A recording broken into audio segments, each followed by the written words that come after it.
everybody, and today we're meeting a new friend who helps communicate with the deaf in British education here in Tamworth. The ducking historians are going to meet Michelle to see what we can find out. Oh, no, Hello? Hello? For the viewers at home, would you mind saying who you are and what you do? So, my name is Michelle Davis and I'm a high-level teaching assistant at a local comprehensive school, and I'm also a communicator for the deaf. Oh, nice.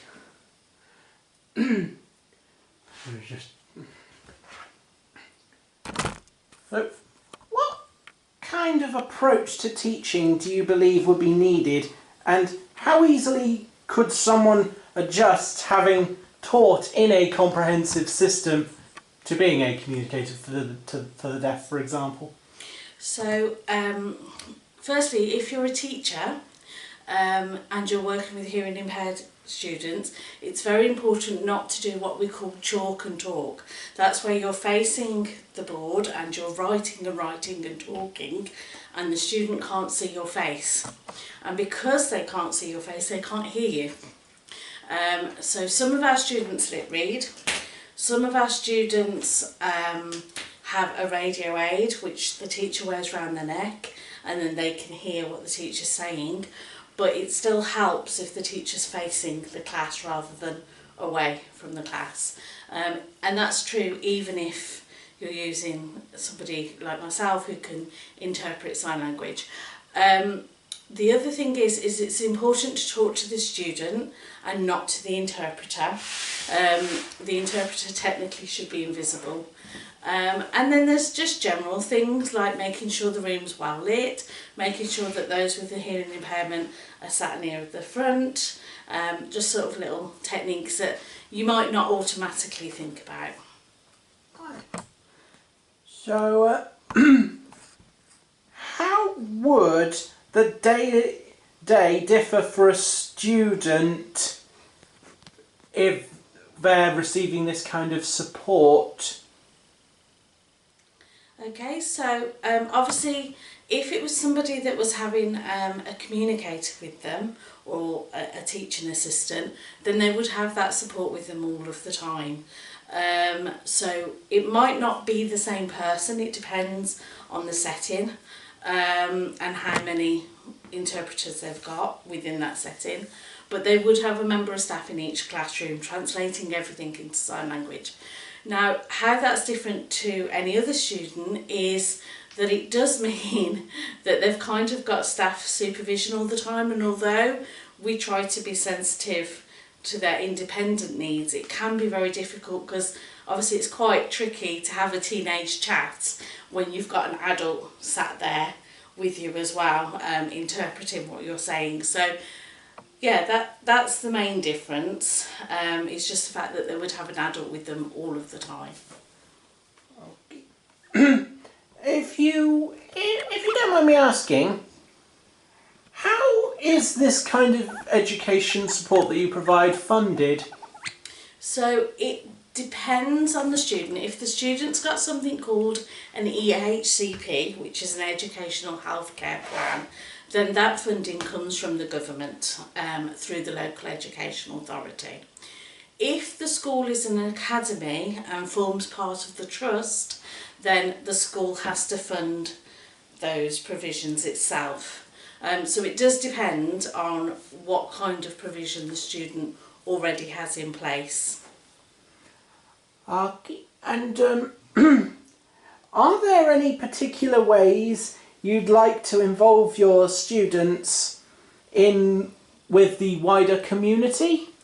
So we have a thing called drop-down days at my school, and what we do is everybody's in non-school uniform, we have a bake sale, and all that money that's raised goes to local charities. We also encourage, obviously Year 10 do work experience, and we do encourage them to try and help community projects as well.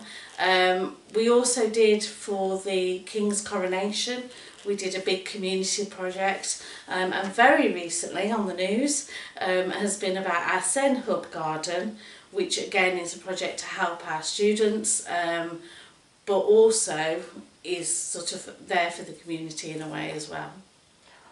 Thank you. So, given the multiple variations in hearing impairment, what kind of things do you do to help different students with different needs from one another? So it does depend on their needs. So some students are hearing impaired and maybe have something called a cochlear implant, and that means that it helps them to hear better than hearing aids. And those students would just need to be sat at the front. They would need the teacher to be looking at them, making nice direct eye contact so that they could lip read if they needed to. And generally, a student with a cochlear implant would be more or less like any other student. There might be certain activities that might be an issue, like swimming, for example. Students with hearing aids, they might have what I alluded to earlier, which is a radio aid, so that goes around your neck by the teacher. Quite important that the teacher's not wearing jewellery or their badge, because it'll rustle and it'll interfere with the sound.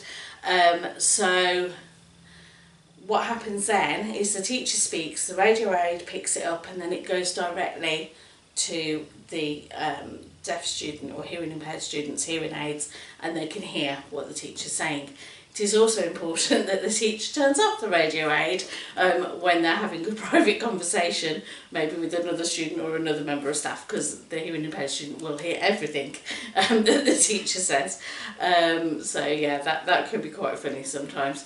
If you've got someone who is wearing hearing aids but not got a radio aid, then again it's the sitting at the front, making sure you're facing them, make sure that they're not missing information, just checking in on them. If it's someone that uses full British Sign Language, which is usually a profoundly deaf person, is usually a deaf person that's very proud of their culture and their heritage as a deaf person. They don't see deafness as a disability, but as a different ability, then that person would have a communication support worker, someone like myself, who would translate in all of their lessons, and like I say, they might have a different one for each lesson. It just depends on how the school sets that up and what they've got available. Thank you. And just to cap things off, is there anything you wish would change in the future of hearing impaired education? I mean, we've come a long way. When you think sort of back in the 1950s, sign language was banned, and deaf children used to be punished if they tried to sign. So we have come a long way from there. There's still more work to be done. A really good step just recently was there was a campaign, and now British Sign Language can be taught in schools as a GCSE subject, which is brilliant. That's really, really good, and I think that's a very positive thing. Personally, what I'd like to see is I'd like to see in infants and primary all students being taught sign language, even if it's only sort of the basics, and then hopefully that would encourage a love of signing. It would be something they'd find interesting, something they then would pursue, and that if most people could do, or all people could do basic sign language, it would make the difference to hearing impaired people massive, absolute massive difference. They'd be able to access so much more if people could just sign. I learned to sign as a child, and it's something that's sort of my passion and has always stayed with me. So yeah, children learning sign language and it being promoted is something I'm quite passionate about. Well, thank you very much, and thank you for joining us today. Thank you. Well, thank you for coming, Michelle. Thank you for being on the programme. And hope you all had a really lovely day. Hey, we found out just a little bit more. And thank you for being supportive and understanding. And whether you're deaf or not, it was lovely having you here.